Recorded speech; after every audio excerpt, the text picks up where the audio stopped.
I'm going to tackle is the rear brake, and as you can see, the end of the pedal is bent out. So that could be interesting. I'll try and heat it up a bit and bend it back straight as I can. If not, if I break it, then I buy a new one, if I can find one. It's getting hard to find these parts for the PEs now. All the new parts, they're all, for some reason, they've just disappeared. Can't buy them anymore.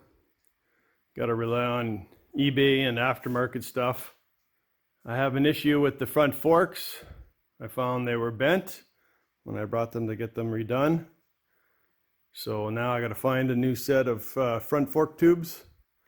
Just the tubes themselves and the triple clamp, they were bent like right here, like the bottom's kind of bent in. Somebody hit something pretty good.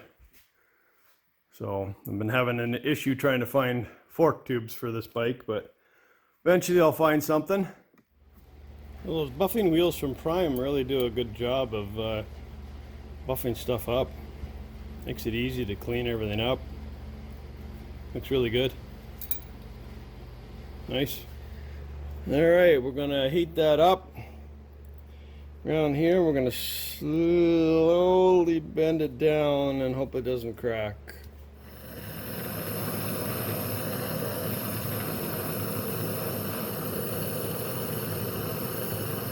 Shouldn't have to put too much heat into this.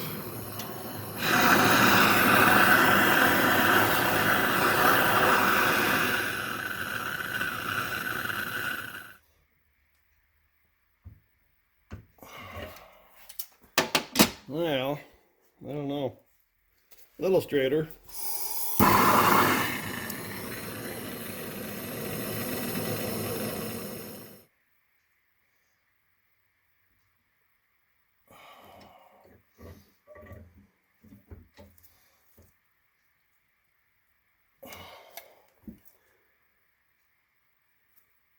I think that's about as much as I want to bend that.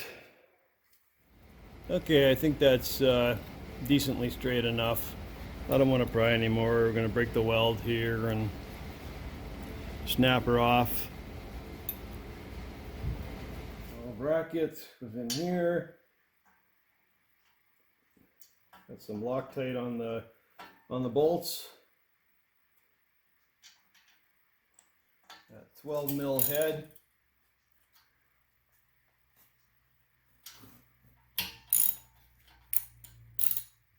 Spring. That goes in the hole there. That goes on. Got a little washer on here. Put a little grease in there. That's going to go in here. I'm missing this screw here. Maybe I should find one. Found a nut and a bolt. Hopefully that'll work. I think this is how they go together.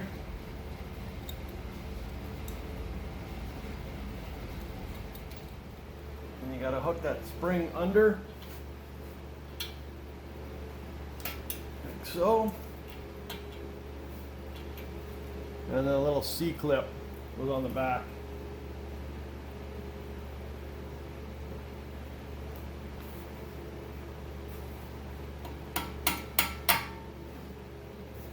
That.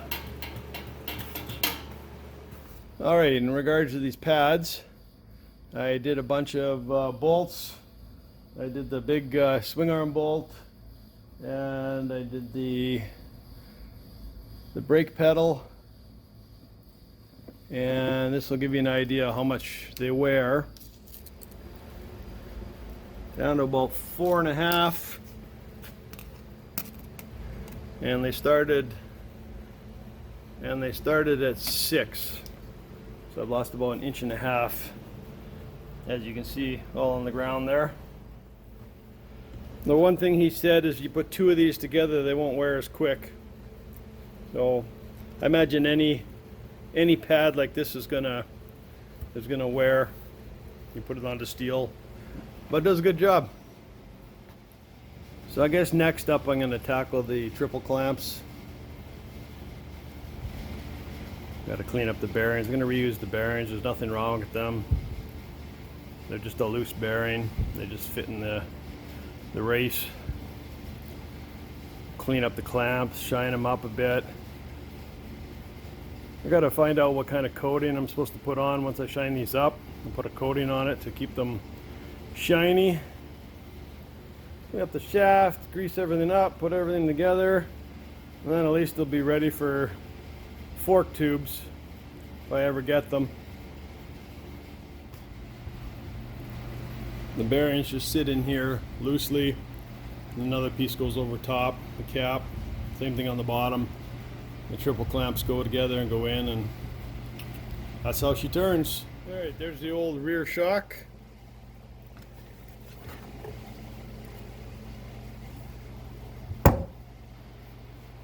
There's the new rear shock. Got the progressive suspension, the 13 series. These are supposed to be the heavy duty springs. They're basically almost the same size as the old ones, but I did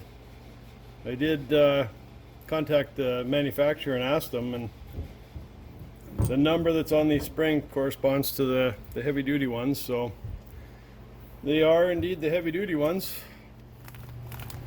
I also picked up a whole bag of these little polisher kind of deals. I got a soft, and then there's harder stuff. This seems to be the hardest one. Hardest compound.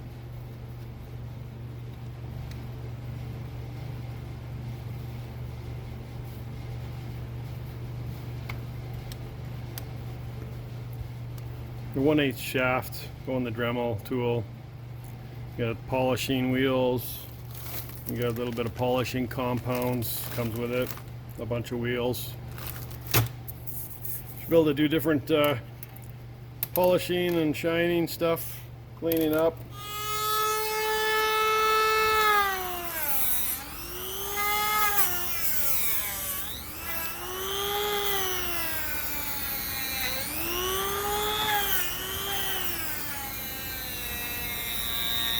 Alright, so I just shined her up a little bit in there so make sure the bearings have a nice smooth surface to slide on, roll on.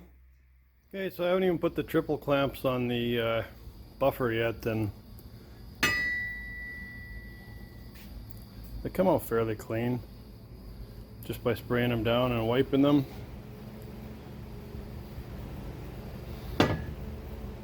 So they actually look pretty good.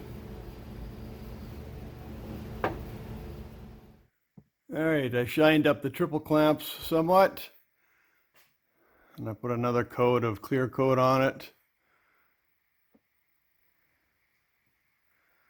They look pretty good. Well, that's what they're going to look like. Alright, so those progressive shocks come with their own sleeves. There's 3 different kinds of sleeves, thicknesses, depending on what'll fit. Comes with the washers. The only thing I got to reuse are the bolts. And they give you the instructions. I've been shining up the bolts with that with those pads from Prime MX, and I used the harder pads, the beefier pads, and they've been held up pretty good, and they do a pretty good job at shining up bolts, so it's nice. The bolt size is for those. The bolt fits nice and snug in those, so these are the ones that go in.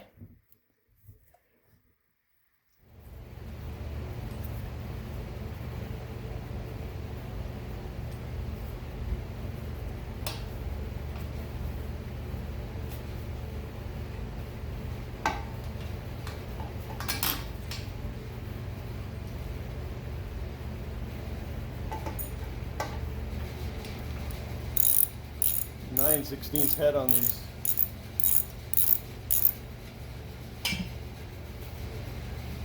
Get the nice little S Suzuki on there.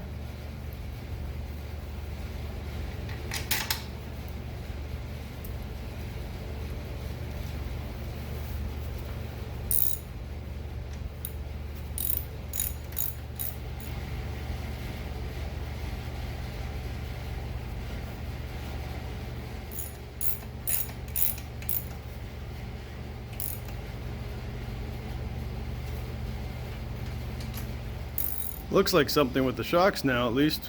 Too bad I don't have any forks.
Okay, the manual says to crank this down to 36 foot-pounds and then back it off until the steering is nice and easy.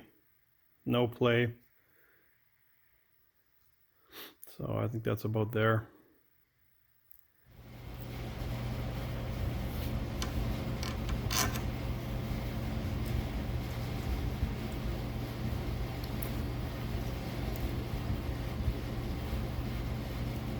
Not going to tighten that down until I get the forks in there.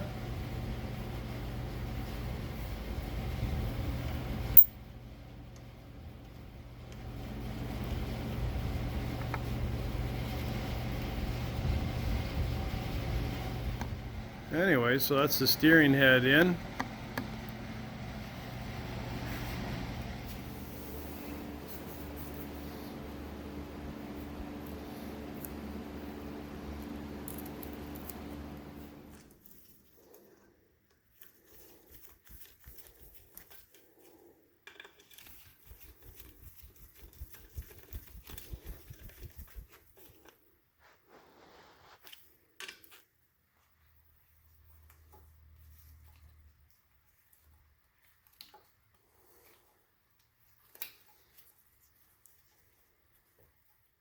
Okay, so I'm just cleaning up parts for the brake holder for the rear brake, and these parts go on the swing arm. Cleaning them all up. This is half the battle, just cleaning up the old greasy parts and getting a little bit of touch-up paint on them and putting them on. You got to clean up all the little screws and washers and all the little stuff. Lots of fun. It's coming along. It's just the first steps, so it'll take a while. Cleaning all the little parts up, and like I said before, this isn't going to be a garage queen. I'm actually going to use this thing, so just going to get dirty and scratched up. Next step is to put the engine back together. Finally got all the stuff for that.